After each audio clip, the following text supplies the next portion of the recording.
다니엘서 강의 31번째 시간으로 안티오쿠스 4세의 폐역함과 몰락이라고 하는 주제로 말씀을 참고해 보고자 합니다. 지난 시간도 안티오쿠스 4세의 교만과 폐역함 이런 내용으로 살펴보았는데 그 연장선에 있다라는 것을 제목만 봐도 볼 수 있죠. 오늘은 그 안티오쿠 에피파네스 4세의 그 행적을 계속 들여다보고 이 안티오쿠 이 4세가 어떤 역할을 우리에게 의미하는가 하는 점을 지난 시간에도 거론했지만 다시 한번 점검해 보고자 하는 것입니다. 자, 서론을 한번 읽겠습니다. 자, 앞서 비열한 자라고 하는 표현을 하고 있는데 이 비열한 자는 비열한 사람이라고 하는 표현에서 나타났어요. 비천한 사람 21절이죠. 정확히 비천한 사람이라는 사람이 21절에 소개되고 있는데 이 비천한 사람으로 소개된 이 사람은 역사적으로 보면 안티오쿠스 4세입니다. 그의 형 셀류쿠스 4세를 이어서 왕이 되죠. 북방왕이 되는 거예요. 북방왕은 시리아를 중심으로 한 나라의 시리아 셀루쿠스 왕조고, 남방왕은 애굽을 중심으로 한 톨레미 왕조예요. 그게 이제 헬라가 알렉산더가 죽고 4개의 나라로 분열된 중에 그 중에 두 나라 남방왕, 북방왕의 이야기를 지금 계속하고 있죠. 왜 그렇게 하고 있다 그랬습니까? 그 중간에 뭐가 있어요? 이스라엘 땅, 가나안 땅, 팔레스타인 땅이 있단 말입니다. 그러니까 그 땅을 서로 누가 지배하느냐, 그 지배하면서 왕들이 각 교체가 되고 있는데 그 교체되는 왕 중에 한 사람이 특히 유난히 이스라엘을 차지하고 핍박하고 성전을 못 오가고 특히 유대인들 기록에 하면 8만 명이나 죽였다 그러잖아요. 그런 일들을 했단 말입니다. 누가? 안티오쿠스 4세예요. 안티오쿠스 4세는 초급해 보면 안티오쿠스 2세 이런 시까지 올라가야 돼요. 왜냐하면 이 안티오쿠스 1세, 2세가 이 사실은 북방왕의 왕이었었는데 특히 안티오쿠스 2세와 남방왕의 톨레미 2세가 결혼 동맹을 맺어서 서로 잘 지내보자 그랬어요. 그랬는데 북방왕이 톨레미 2세가 어떻게 합니까? 남방왕 톨레미 2세가 그 약속을 파기하고 결혼 동맹 맺은 거 파기하고 북방왕을 쳐들어가 가지고 짓밟고 거기에 있는 자기 신들을 다 쳐들어 부수고 그 신을 빼앗고 금은국을 빼와 가지고 남방으로 왔단 말이에요. 누가? 애굽의 왕조가. 그러니까 한번 이제 그런 동맹을 했다가 갑자기 뒤통수 맞은 거죠. 뻥 맞았습니다. 그러니까 이제는 북방왕이 이제 쳐들어옵니다. 남방을. 근데 쳐들어왔다가 못 이기니까 또 물러갔다가 다시 쳐들어오는데 그 쳐들어오는 역할에서 이제는 남방왕이 이겼지만 북방왕이 이기는 역할을 누가 하냐면 북방왕의 안티오쿠스 3세가 한단 말이에요. 3세가. 근데 이 3세가 공격을 했다가 결국 후퇴하게 돼요. 왜 그러느냐? 이 안티오쿠스 3세가 굉장히 교활한데 어떤 역할을 하냐면 이제 뭡니까? 자기 딸을 이제 시집을 보내죠. 딸을 보냈는데 그 딸이 클레오파트라 1세라 그랬어요. 이 시집을 갔는데 쳐서 이제 한번 1차로 정복하고 그 다음에 이제 화해를 제스처로 딸을 시집을 보냈는데 그때 결혼한 사람이 톨레미 이쪽에서는 6세예요. 그래서 결혼을 했는데 어떻게 합니까? 이 딸이 클레오파트라 1세가 어떻게 하면 아버지 말 안 듣고 남편 따라서 응원을 하고 그리고 노마 끌어들여 가지고 한단 말입니다. 그래서 첫 번 북방왕이 쳐들어갔다가 한 번은 이겼지만 두 번째 쳐들어갔다가는 이제 쫓겨나는 거죠. 쫓겨나서 오다가 이제 죽어요. 그러니까 그의 아들 셀루쿠스 4세가 지금 왕이 됐는데 아버지가 죽으면서 노마한테 노마가 가담해서 직위 패배를 하니까 노마의 볼모로 그의 아들을 보냈는데 볼모로 간 사람이 안티오쿠스 4세라 말입니다. 갔는데 갔다가 오면서 셀류쿠스의 아들을 대신 볼모로 보내고 자기는 빠져나오고, 셀류쿠스는 이제 반란회에서 죽자 자기가 형 대신에 조카 대신에 왕이 돼버린 거예요. 그게 누구냐? 이 비열한 자, 비천한 사람으로 불려지는 안티오쿠스 4세예요. 근데 이 사람이 뭐 합니까? 자칭 신이라 했단 말입니다. 그래서 자기를 신이라 하고 돈을 만들어 내고 그 돈에다가 자기 이름 넣고 자기를 신이라고, 자기 얼굴 넣어놓고 신이라고 데우스라고 적어놓고 그랬단 말이에요. 그리고 자기 이름을 에피파네스라 이렇게 불렀단 말이에요. 에피파네스는 신의 현현, 신이 직접 나타나신 분이다 이렇게 표현을 했단 말이에요. 그래서 정확하게 이제 검색해 보면 안티오쿠스 에피파네스 4세로 되어 있는데, 이 에피파네스가 무슨 뜻이에요? 신이 나타났다라는 뜻이니까 제가 그거 못마땅해서 그거 안 쓰는 거예요. 그냥 안티오쿠스 4세 그렇게 하는 거예요. 원래 이름이 그런 것이고. 근데 에피파네스라는 말이 아주 어떻게 해요? 신의 현현인데, 이런데 아주 사람들, 유대 특히 전쟁에서 1차 애국과 전쟁하고 쫓겨 또 노마가 가시하니까 또 도망온단 말입니다. 오다가 화가 나니까 예루살렘 이제 유대 땅 거쳐서 시리아로 가야 되잖아요. 애국 쳐들어갔다가. 그래서 도망하고 화나니까 예루살렘 쳐들어가 가지고 그 예루살렘의 성전을 짓밟고 이 유대인들을 8만 명이나 학살했단 말이죠. 그게. 그래 악질이에요 이게. 이 사람을 계속 이야기하는 거예요. 이 10장부터 이야기하는 건 사실은. 왜 이야기할까? 이게 마지막 때 이스라엘을 회파하고 또 우리 마지막 시대에 우리가 살고 있는 우리의 교회를 핍박하고 하는 그런 적그리스도의 모형이에요. 응? 그게 이 안티오쿠스 4세가. 그래서 그 이야기를 할 때 그 환상을 볼 때 10장에 보면 어떻게 합니까? 다니엘이 금식하면서 밥도 제대로 못 먹잖아요. 맛있는 음식. 그런데 한 사람이라고 하는 분이 환상 인자죠. 구약에 활동하신 예수님이 나타나셔서 그 환상을 통해 가지고 이 될 일들을 이야기해 준단 말입니다. 그 내용을 볼 때 이게 힘이 쫙 빠져 있었는데 결국 어떻게 왜 힘 빠졌어요? 이렇게 외세에 의해서 짓밟힘을 당하니까. 바벨론에 끌려갔죠. 바벨론을 무너뜨린 페르시아에서 해방이 됐는데 페르시아인데도 여전히 진정한 자유국가를 누리지 못하고 그 페르시아가 또 망했어요. 그 망한 뒤에 헬라라는 나라가 이제 또 그 뒤를 이어서 지배를 합니다. 근데 그 헬라라는 나라 알렉산더가 죽고 네 나라를 갈라진 중에 남방왕 북방왕이 서로 싸우면서 거기 짓밟힘을 당하는 유대인들을 보면서 이 다니엘이 얼마나 괴롭겠어요. 미래에 되어질 일들 보면서. 그런데 이러한 상황 속에서 예수님을 통해서 이 환상을 통해서 깨닫게 하시는 장면이 10장 11장이에요. 오늘 그 11장 마지막 부분을 우리가 살피는 겁니다. 자, 서론을 다시 한번 봅시다. 앞서 비열한 자 안티오쿠스 4세의 등장과 그의 괴계에 따른 야욕 그리고 교만함, 특히 성전 모독 이런 내용들을 우리가 살펴봤어요. 한마디로 안티오쿠스 4세는 사탄의 조종을 받는 하나님을 대적하는 자예요. 그죠? 이제 예수님을 대적한다 해서 적그리스도 그렇게 표현하잖아요.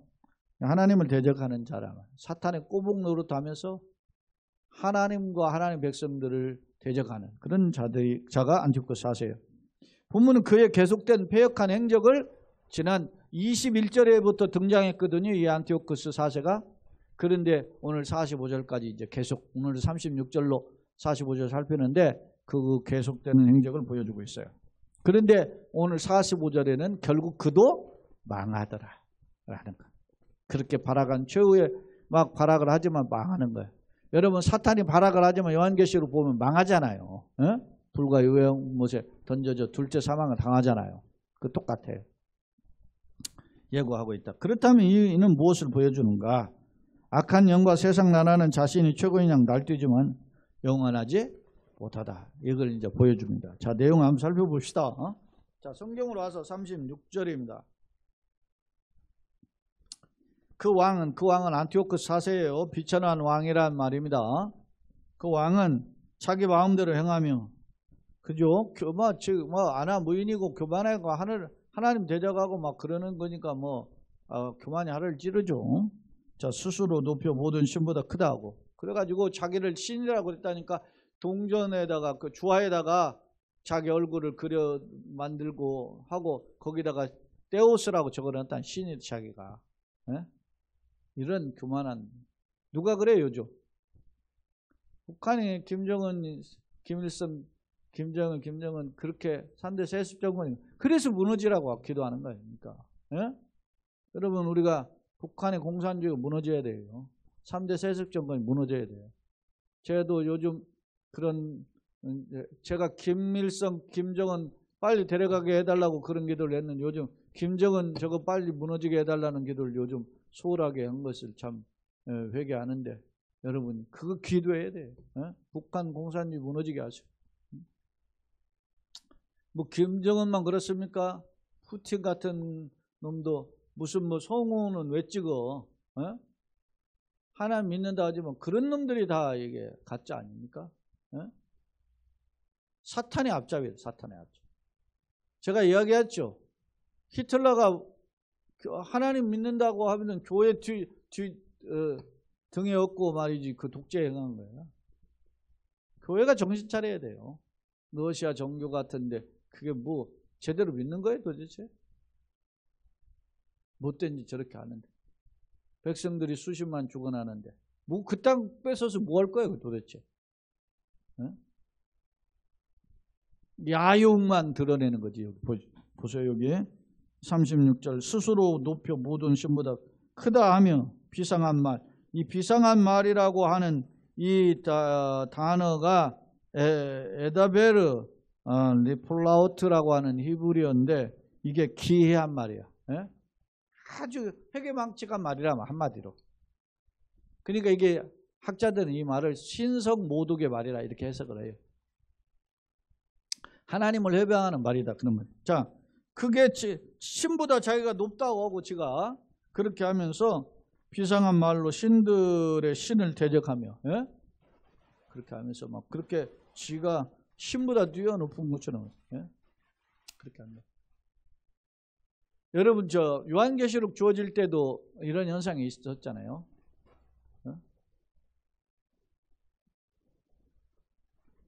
데오도시 황제가 자기 신상을 세워놓고 신전 세워놓고 자기를 신이라고 하고 섬기게 했잖아요. 그거 신전을 지으러 대리석 깎는 채석강이 밤모섬이 그 돌소만이에요. 대리석 깨러 날르러 끌려간 사람이 사도 요한이에요. 그게 얼마나 절망스럽겠어요. 내가 명색에 예수님 하나님 아들 예수님의 제자인데 이제 혼자 남아가 다 핍박당한 다 순교하고 자기만 남았는데도 노년이 됐는데 이제 어떻게 처량하게 채석강에 가가지고 돌이나 깨고 날르는 신세가 됐으니 얼마나 비참합니까? 그때 하나님의 나라가 심판 나라가 이루어질 것을 보여주신 게 계시록 아닙니까? 그러니까 요한과 같은 비슷한 처지에 하나님 말씀 붙잡고 나그네 길로 살아가는 성도들을 위로한 말씀이 요한계시록이에요. 요한계시록 겁주려고 한 게 아니고, 신천지나 어디 이런데 한상홍이나 어디 이런데 협박하잖아요. 여기 뭘로 계시록을 가지고 협박하는 거야. 이상 야리꾸리하게 해석을 해가지고 그게 말이지 우리가 14만 4천에 들어야 된다 그렇게 협박하면서 말이야. 돈 내게 하고 헌금 내게 하고 그러면서 속지 말아요. 요한계시록은 고난당하는 성도들을 위로하기 위한 거지. 그냥 어떻게 나그네 길로 가네 성도들에게 겁주고 협박해가지고 돈 뜯어내게 하려고 요한계시록 준 게 아니에요. 여러분, 내가 지금 어떻게 사는가 한번 돌아보세요. 내가 예수님 뜻대로 살면서 고난을 당하는 삶을 살고 있는가? 아니면 세상 것을 추구하면서 안전하다, 평안하다 이것만 추구하는가? 나의 삶은 요한계시록을 읽을 때 어떤 마음이 드는가? 한번 돌아볼 필요가 있어요. 자, 이야기에 따라 각도로 왔는데 봅시다. 다시 36절에 그 왕은 자기 마음대로 행하며 스스로 높여 모든 신보다 크다 하며 비상한 말로 신들의 신을 대적하며 형통하기를 분노하심이 그칠 때까지 하리니. 분노하심이 그칠, 그 하나님의 이제 그 목전에 이르까지 뭐 지가 막 발악을 하는 거야. 이는 그 작정된 일을 반드시 이룰 것입니다. 자기가 계획한 건 다 이루어가는 거야. 이게 그만한 거, 권무술수하는 거. 그 어떤 사람들 그러잖아요. 하나님 살아계시면 저 김일성, 김정, 내가 예전에 저 평창동에 신방을 갔는데, 본목사 때, 젊은 본목사 때 갔는데, 그러지 않은 그분이 암 걸려가지고 유양해가지고서나 대수술에다가 죽다 살아났는데, 그래서 위로하고 하니라고, 예수님 믿으시라고. 내가 갔더니 부인은 교회 다니는, 자기는 가방, 고급 가방 만드는 회사 사장인데 안 믿어. 근데 뭐라고 하냐면 저한테 조금 처음에는 뭐 내가 기도해도 그냥 따라서 하고 하더니 이제 좀 살아나니까 이제 몇 번 갔는데 가니까 저한테 질문하다. 왜 하나님이 살아계시다면 왜 김일성 같은 놈이 그냥 있냐고 이러더라고요. 저런 놈들 먼저 데려가야지. 우리가 인간이 생각할 때 그런 생각이 들어요. 이게 사탄의 앞잡이들 발악을 하는 모습들이 보이잖아요. 그가 모든 것보다 스스로 크다, 모든 것보다 스스로 크다 하잖아요. 교만하면 극치예요. 그의 조상들의 신들과 또 여자들이 흠모하는 것이 이제 보면 다무스 뭐 그렇게 표현하는데, 주님 또 아도니스 뭐 이런 신들을 이야기하는데, 그런 신들, 조상들이 신은 제일 먼저 헬라 쪽에 섬기는 신이 누굽니까? 제우스 아닙니까? 이런 걸 고대 신들을 이제 돌아보지도 않고 지가 신이니까 그 신을 섬길 필요가 없는 거야. 자기가 신이 되어버리니까. 여기 보세요. 크다 하여 그 조상들의 신들과 여자들 흠모하는 것을 돌아보지 아니하며 어떤 신들을 돌아보지 아니고 그 대신에 의지하는 신이 하나 있어요. 어떤 신이냐? 38절에 그 대신에 어떻게 합니까? 그 대신에 38절 강한 신을 공경할 것이요. 강한 신은 뭐냐면 전쟁의 신입니다.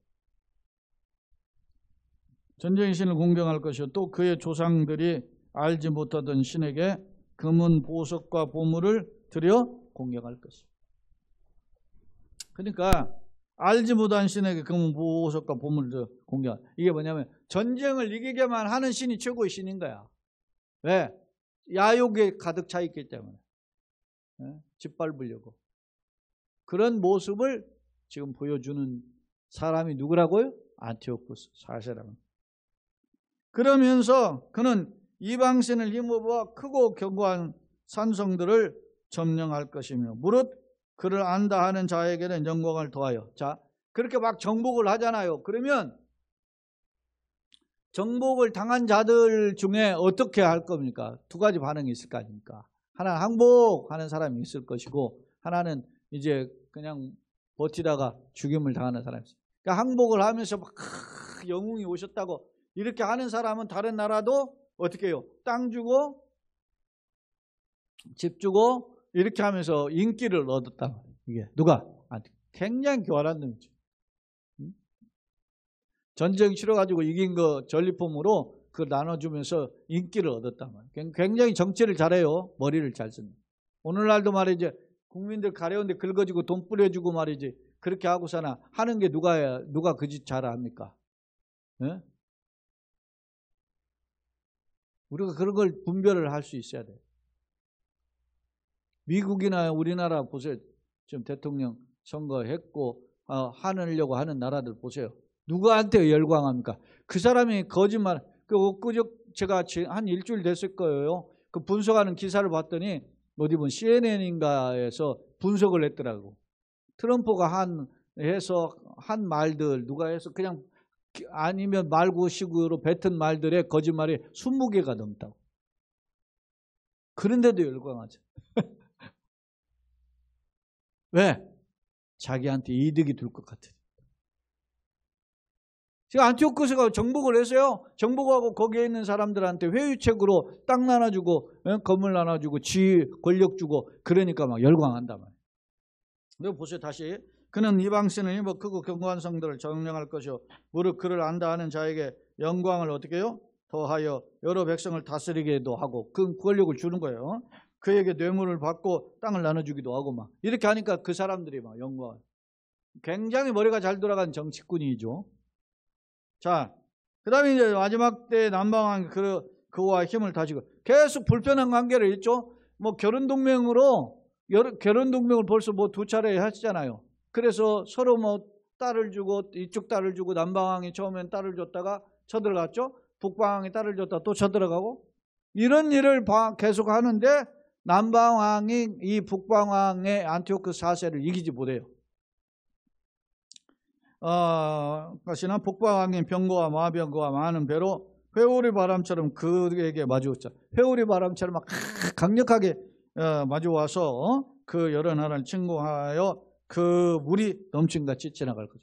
그 뭐 강력한 폭풍 노도로 진군해서 남방왕을 칠 거라는 거예요. 남방왕이 이제 깝죽깝죽 거리니까 쳐들어가는 거죠.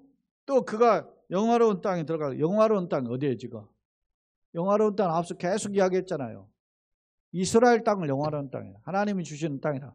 그러니까 북방왕의 근거지가 어디예요? 시리아잖아요. 남방왕의 근거지가 어디예요? 이집트, 애굽이에요. 그러니까 이 남방왕, 북방왕이 싸우려면 어디를 지나가야 돼? 서로 이스라엘을 지나가야 된단 말이에요. 그 이스라엘을 가리켜서 영화로운 땅이란 말입니다. 그 영화로운 땅에 들어갈 것이요 많은 나라를 패망하게 할 것이나 오직 이 에돔, 모압, 암몬 자손의 지도자들은 그의 손에서 벗어나리라. 왜 벗어났을까요? 당신에게 우리가 당신 제일입니다. 당신 뜻대로 따르겠습니다. 이렇게 아부했단 말이에요. 모압, 에돔, 암몬 이런 자손들. 그러니까 그를 속국으로 두고 지배 군림하는 그런 모습을 보여주고 있음을 우리는 엿볼 수 있습니다. 자, 42절. 그가 여러 나라들에게 그의 손을 펴리니 애굽 땅도 면하지 못할 것. 손을 편다라는 말은 공격한다는 거예요. 공격하니 그가 권세로 애굽의 금은 모든 보물을 차지할 거죠. 공격해서 빼앗는 거죠. 심지어 어디까지 갑니까? 니비아 사람. 니비아는 이집트의 어디로 있어요? 저 북서쪽으로 있잖아요. 여러분 아프리카의 북쪽에 북동쪽에 이집트가 있다면 그 서쪽으로 니비아가 있단 말이에요. 거기까지 쳐들어갔네요. 그러니까 이집트 애굽을 치고 리비아까지 공격하고 또 어디까지예요? 구수 사람이 그의 시종이 되리라. 구수는 어디입니까? 이집트의 남쪽에 있어요. 에티오피아가. 구수가 에티오피아잖아요. 거기까지. 그러니까 굉장히 이 여세를 몰아가지고 북방왕이 남방왕의 영역을 전부 다 막 이제 거느리는 그런 힘을 강력하게 가지고 있어요. 그러나 그렇게 차지할 때 그것을 끝나면은 이 사탄의 앞잡이인 안티오쿠스 4세가 최고가 되는 그런 모습이잖아요. 그런데 어디에서? 동북에서부터 소문이 일어요. 동북은 어떻게? 시리아가 있는 동북 쪽에 동쪽과 북쪽에서 어떻게 반란이 일어나요. 지금 전쟁은 어디로? 남쪽과 서쪽으로 가서 지금 전쟁하러 갔단 말입니다. 근데 그 반대편은 동북 쪽이니까 반대편에 있는 쪽에서 반란을 일으켜가지고 그렇게 자기가 없는 사이에 말이죠. 그쪽 힘이 약한 거, 힘 군사들 가리고 지금 남쪽으로 갔잖아요. 남쪽 서쪽으로 가니까 이 동북 쪽에 있는 사람들 반란이 일으켜가지고 사람은 요때다 생각해가지고 전쟁이 일으켰다 하니까 어떻게 돌아가야 될 거 아닙니까? 하다 말고 이제 빼앗은 거 그냥 놔두고 갑니다. 가는 거예요 지금. 그러나 동북에서부터 소문이 일어 그를 범민하게 하므로 그가 분노하여 나가서 많은 무리를 다 죽이고 멸망시키고자 너희놈들 이제 기다려라 하고 이제 다시 이제 북쪽으로 갑니다. 그가 장막궁전을 바다와 영화롭고 거룩한 산 사이에 세울 것이나 장막궁전이라는 말은 궁전을 천막으로 이동하는 궁전을 장막궁전이야. 이동식 그러니까 군대 진영이죠. 임금이 있는 진영을 군대의 장막궁전이라고 하는 거죠. 그러니까 지금 전쟁터에 임금이 말이죠. 뭐 벽돌집을 짓겠어요. 어떻게? 천막으로 큰 지금 궁전을 져가지고서는 이동하는데 그 궁전을 어디다? 영화롭고 거룩한 산 사이에. 어디와? 바다와 지중해와 예루살렘 성이 있는 산 사이에 거기에 쳤단 말이에요. 그러니까 이 가나안 땅에 들어온 거예요 지금.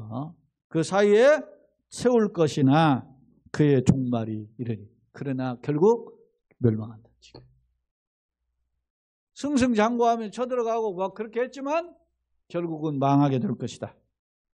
날뛰지만 그 끝이 보이는 거죠. 그런데 그가 종말이 이를 때는 누가요? 도와줄 자가 없어요. 왜 안 도와줄까? 땅 주고 뭐 권력 주고 뭐 해도 다 해도 어떻게 해요? 눈에 보이는 권력 앞에 잠시 아부하는 거지. 자기가 위기를 닥칠 때는 도와주지 않는다. 최고야, 당신 최고야. 당신이 막 권력 최고입니다. 뭐 이렇게 그냥 일장춘몽. 여러분, 우리나라의 역대 왕들이 아무리 훌륭한 왕이 있어도 지금도까지 그 왕들 이야기합니까? 대통령 중에 막 그런 대통령 계속 생각합니까? 그 시대가 지나면 그뿐인 거예요. 이런 모습을, 비극적 종말의 모습을 오늘 보여주고 있어요. 자, 두 번째 화면을 그럼 정리해 보겠습니다. 오늘 단락은 36절로 39절, 40절로 45절 크게 둘로 나눴는데요. 먼저 36절로 39절에 안티오쿠스 4세의 교만함과 신격화 과정 그리고 세상을 미혹하는 모습을 묘사했다 그랬어요. 안티오쿠스 4세가 특히 신성 모독 행위를 하는데 대표적인 게 뭐예요? 주물로 된 돈을 만들고 거기에 자기 얼굴을 새겼잖아요. 초상을 넣고. 그리고 거기다가 뭐라고? 데우스다. 자기를 가리켜 데우스. 데우스가 신을 가리킵니다. 그래서 자칭 신의 현현이라고 해서 에피파네스라고 그랬잖아요. 근데 하도 사람 많이 죽이니까 지난 시간 내가 이야기했죠. 에피파네스라고 사람들이 부르지 않고 뭐라고 불렀어요? 에피마네스라고. 미친놈이다. 에피마네스가. 네? 미친놈을 불렀다. 비상한 말은 에다베르 니플라우트인데 이 에다베르 니플라우트는 괴상한 표현이다. 그러니까 다시 말하면 정신 나간 소리라 말이죠. 신성 모독의 말을 하는 자를 가리키는 표현입니다. 안티오쿠스 4세가 자신이 다른 신보다 뛰어나다가 하는 교만함을 나타내는데 그러나 그러면서 인기를 얻으려고 나름 정책을 했죠. 빼앗은 것을 나눠주면서 자기에게 돌아오게끔 했지만 나중에 자기 죽을 때는 그런 사람 하나도 없잖아요. 그런 모습들이 교활한 모습이죠. 굉장히 정치에 밝은 놈, 권무술수에 밝은 놈이죠. 예. 40절로 45절 안티오쿠스 4세의 치세에 대한 개괄적 반복 기록인데 그리고 특히 45절은 몰락에 대해서 기록하죠. 자, 41절 안티오쿠스 4세가 애굽 원정을 할 중간에 있던 지점에 예루살렘이 또다시 전쟁에 휩싸이게 되는 것이죠. 그러니까 이 남방왕이 쳐들어가고 북방왕이 쳐들어갈 때마다 중간 지역에 이스라엘 예루살렘이니까 거기가 전쟁에 늘 휩싸이는 장면들을 보여요. 그러니까 얼마나 힘듭니까? 힘이 없는 나라의 모습. 예? 우리나라의 경우도 그랬잖아요. 일본이 청나라를 치기 때문에 우리나라 길을 하다고 일본 놈들이 쳐들어온 거 아니에요. 그게 임진왜란도 그런 계기로 시작이 된 거 아니에요. 어?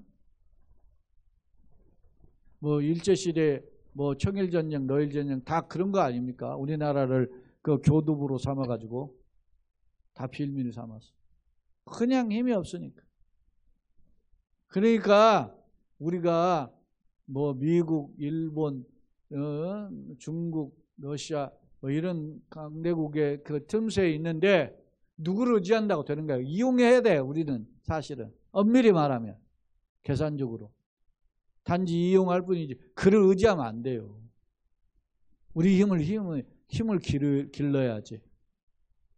그런데 노골적으로 막 한쪽만 편을 들고 하면은 다른 쪽에서 말이죠. 어떻게 하겠어요? 좋아하겠어요? 근데 지혜롭게 해야지, 지혜롭게. 이쪽 편인 것이 있지만 이쪽 편도 살짝 설득하면서 살살살살 하는 그런 게 어떻게 보면은 막 간신같이 보이지. 안 그래? 그렇지 않아요. 세상은 손 안 대고 균형을 있게 잘 해야지. 그걸 누가 잘해? 우리보다. 김정은이 더 잘하잖아. 네? 우리보다 그 북한 놈 김정은 더 잘하잖아. 중국하고 말이지 러시아하고 살짝 저울질 해가지고 말이지 얻어낼 거 다 얻어내잖아요. 어리석게도 무조건 그냥 싸울 때 곧 이런 전쟁이 일어날 때 그렇게 한다고 지혜로운 게 아닌 거야. 더군다나 요즘은 보수와 보수끼리 지금 싸우잖아요. 이게 강국절 행사도 둘로 쭉 나갠 게 쪼개진 게 그 보수들끼리 싸우는 거 아니에요? 왜 그런지 어리석어 지금. 자, 이야기 확대로 갔는데 이런 이 교활한 모습 있잖아요. 교활한 안티오쿠스. 그런데 결국 어떻게 합니까?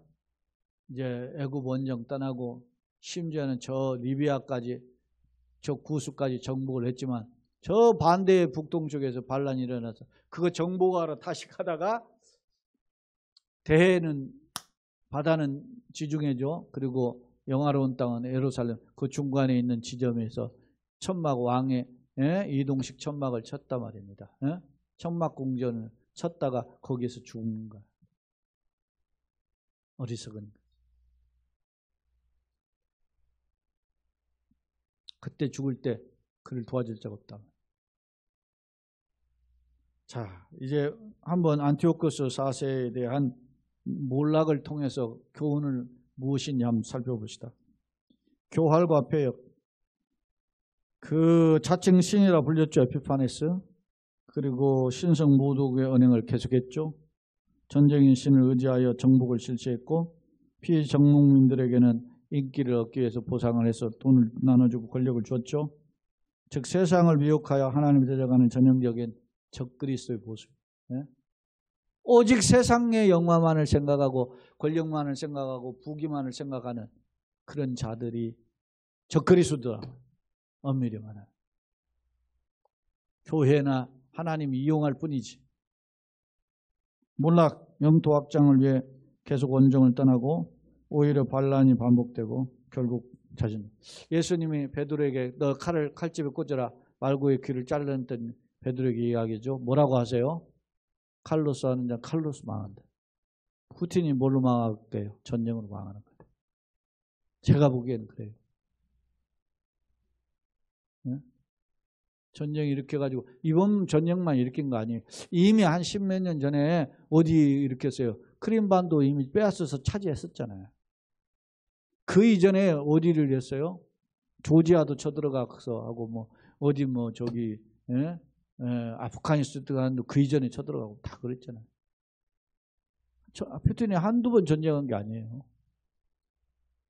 이미 그는 그걸 가지고 국민들이 어떻게 해요? 나는 이렇게 나라를 흥황하게 하고 경제를 이렇게 해서 돈을 준다 뭐 하니까 국민들이 막 푸틴 열광하는 거죠. 어디서? 그러다가 자기 자식들 끌려가고 남편 끌려가고 뒤늦게 통곡하는 거지. 어리석은 거지. 결국 자신도 몰락한다. 이는 하나님 없는 영화는 일장춘몽에 불과하다. 꿈에 꾸는 긴 꿈, 한 꿈에 불과해요. 교훈, 하나님을 내려가는 적그리스도와 세상 나라는 겉으로는 화려한 듯 보이지만 일시적인 것에 불과하며 결국 하나님이 준엄한 심판을 피할 수 없다. 결론입니다. 본문은 10장 5절에서 한 사람은 예수님이죠. 그에게 활동하신 인자예요. 통해서 큰 전쟁에 대한 환상 예언을 들은 말씀에 대한 결론 부분이에요. 즉 10장이 전쟁에 대한 예고라면 11장은 격렬한 전쟁이 전개되는 상황을 서술하고 있고, 이는 바사 헬라의 등장, 그리고 헬라가 분열하고 남방왕과 북방왕이 싸우는 장면들을 소개하고 있어요. 주목할 점은 이들의 싸움이 영화로운 땅을 중심으로 동쪽과 서쪽으로 있잖아요. 그걸 중심으로 이제 싸우는 거예요. 그러면서 성전을, 특히 북방왕의 한 사람이 안티오쿠스 4세가 성전을 짓밟고 모독하고 유대인을 핍박하는 과정들을 보여주고 있는 거예요. 그래서 성경에 기록된 거예요. 왜 애국의 이야기 같은 뭐하러 기록하겠어? 하지만 그는 결국 어떻게 올라간? 그가 누군데? 하나님을 대적한 적그리스도의 예표인데 그는 결국 올라간다. 그러니까 우리가 약속을 붙잡고 하나님의 그 때를 기다리며 살아가는 것이 믿음의 때라고. 응? 그렇다. 하나님을 대적하는 세상 영화는 일시적인 것이고 결국에 물러간다는 걸 성경은 보여줘요. 나는 뭘 붙잡는가? 세상이 아닌 영원한 하나님 나라를 바라보고 담대히 걸어가는 저와 여러분 되시기를 예수님의 이름으로 축원합니다. 아멘.